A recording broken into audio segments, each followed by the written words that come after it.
یہ کیا عقل کی بات ہے کہ تم لوگوں کو نیکی کرنے کو کہتے ہو اور اپنے تئیں فراموش کیے دیتے ہو، حالانکہ تم اللہ کی کتاب بھی پڑھتے ہو؟ کیا تم سمجھتے نہیں؟ اور رنج و تکلیف میں صبر اور نماز سے مدد لیا کرو، اور بے شک نماز گراں ہے مگر ان لوگوں پر گراں نہیں جو عجز کرنے والے ہیں، جو یقین کیے ہوئے ہیں کہ وہ اپنے پروردگار سے ملنے والے ہیں اور اس کی طرف لوٹ کر جانے والے ہیں۔ اے یعقوب کی اولاد، میرے وہ احسان یاد کرو جو میں نے تم پر کیے تھے، اور یہ کہ میں نے تم کو جہان کے لوگوں پر فضیلت بخشی تھی۔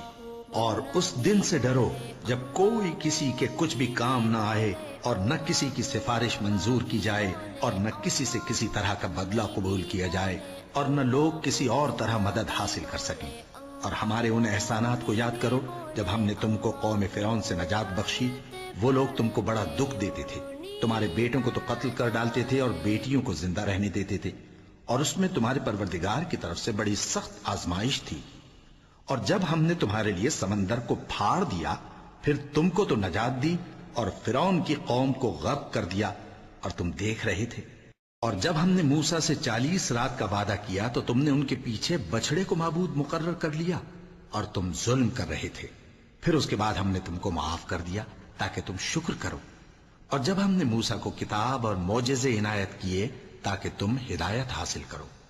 اور جب موسیٰ نے اپنی قوم کے لوگوں سے کہا کہ بھائیو، تم نے بچڑے کو معبود ٹھہرانے میں اپنی جانوں پر ظلم کیا ہے، تو اپنے پیدا کرنے والے کے آگے توبہ کرو، پھر اپنوں کو قتل کرو، تمہارے خالق کے نزدیک تمہارے حق میں یہی بہتر ہے۔